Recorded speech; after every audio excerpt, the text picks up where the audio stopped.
How are we already in April? Like, what? Hi everyone, my name is Jess and today I'm going to be going through my March reading wrap up with you guys. March simultaneously felt like the longest month in the world but also the shortest month in the world. Like, it felt like it could have been 28 years but also only one day long. Today I'm just going to be going through the books that I read in March, and as usual I'm just going to give like a brief synopsis of them and then a small spoiler-free review about what I thought and my out of 5 rating. So, without further ado, let's get into it. The first book that I read in March was It Only Happens in the Movies by Holly Bourne. I sort of needed this because I just finished Bonfire and I needed something like cheesy and happy to just get me back into the swing of things because I didn't love Bonfire so much. It is a YA contemporary romance that follows Audrey, who is a British teenager who goes to like sixth form, and she ends up getting a part-time job at this local like indie cinema where she meets Harry, who is a bad boy, used to be friends with her brother slash amateur filmmaker, and their sort of romance story as it happens.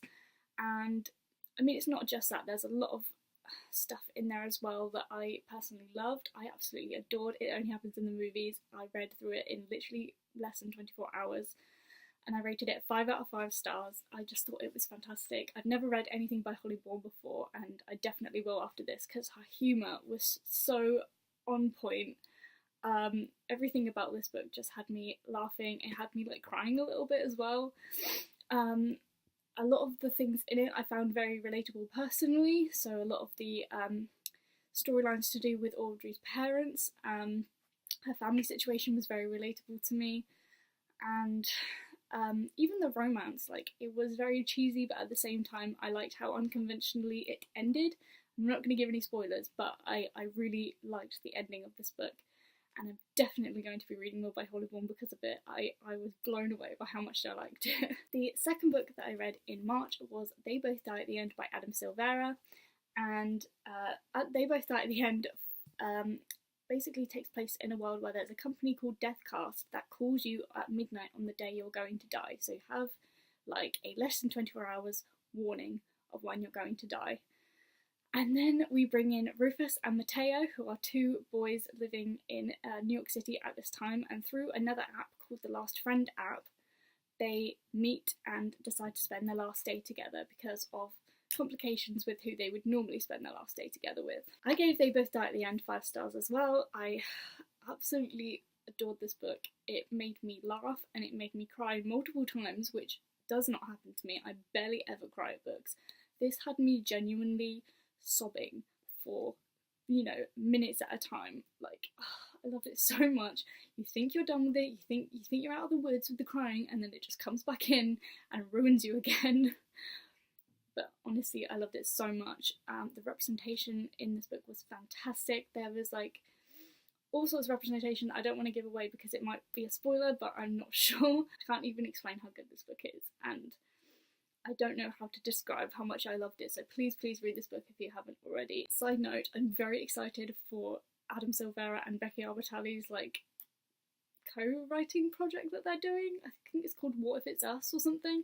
So damn excited about that. The third book that I read in March was All the Crooked Saints by Maggie Stiefvater, and this is a interesting one, as Maggie's books always are, quite difficult to pin down on the old synopsis. All the Crooked Saints is about this town called Bichorrero in Colorado in the 1960s, and the town was sort of founded by this family called the Storiers, and they all have the ability to perform miracles, but not like conventional biblical miracles. It's very much a dark thing. So sort of patrons, they call them pilgrims, come to Bichorrero to have these miracles performed on them to get rid of the darkness inside them. And All the Crooked Saints focuses on 3 cousins at this current in the 60s of this generation of the Sauriers called Daniel, Beatrice and Joaquin. Daniel ends up talking to one of the pilgrims and falling in love with her, and this brings about his own darkness that he can't seem to escape, so he runs away to save everyone else, and it's about them trying to find him and talk to him. And again, that I read so many good books in March. I gave this a 5 out of 5 stars. As everybody on this channel already knows, I love Maggie Stiefvater more than life itself at this point. Like, I love her writing. It's so atmospheric and magical, and everything she writes just has this intense atmosphere to it that is so difficult to get out of when you're trying to read it, and you come out to the real world and you're like, oh, well, this is boring. But honestly, and her characters are fantastic. I loved each and every one of the characters. I love Pete Wyatt a lot. I love Daniel as well. He's like one of my favourite characters in one of Maggie's books so far. It's so magical and like whimsical, but also very dark, and it's all about sort of overcoming the darkness within you without the help of someone else. So that's all I'm going to say on that. It's very spoilery if you go too far, but read all the Crooked Saints, it's so good. I read 4 books in March, and honestly all of them were absolutely fantastic. Like, I don't know how I got so lucky to read so many great books, probably because I took all of them as recommendations from other people. The very last book that I read in March, I literally finished at like 11 o'clock on the last day of March because I was so desperate to finish it this month so I could put it in this wrap up, was Children of the Blood and Bone by Tomi Adeyemi. If you haven't heard about this book, then I'm very surprised. Hi everyone, it's me again. It's a bit later in the day and I've just tried editing my March wrap up, and basically when I was talking about Children of Blood and Bone, in my little like description of what the book is about, I totally butchered it. I missed out loads of stuff and it just didn't make sense, so I'm gonna try and do it again now. Children of Blood and Bone is a West African inspired high fantasy YA novel that follows Zélie, who is a diviner, which is basically a person who's has magical sort of blood but hasn't been like activated as a magi yet, and the king of the kingdom Orisha at the time had caused magic to sort of die out, and he killed all of the remaining magi, including Zélie's mother in the past, which sort of created a divide between the diviners and non-diviners. So fast forward a couple of years after the raid, Amari, the king's daughter, so the princess, escapes the castle with an object that could potentially bring magic back for good, and upon a chance encounter, Amari, Zélie and Zélie's brother join forces to try and bring magic back. So back to the original video. I gave Children of Blood and Bone a 4.5 out of 5 stars. It was absolutely fantastic for a debut fantasy novel. Like, I personally am not a huge fan of high fantasy, but this was brilliant. It was absolutely incredible. I take my hat off to Tomi Adeyemi because her like magic system was amazing.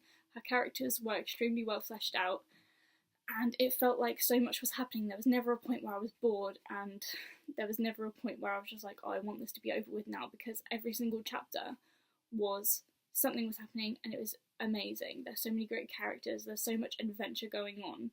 Literally the only reason that I'm giving less of a 0.5 than a 5 out of 5 stars was because I didn't love the romance aspect. There is a romance aspect and I didn't love it. It felt quite quick and rushed. Also, a lot of the description of when there was like battles or a lot of magic happening, I got very confused about what was going on at the time.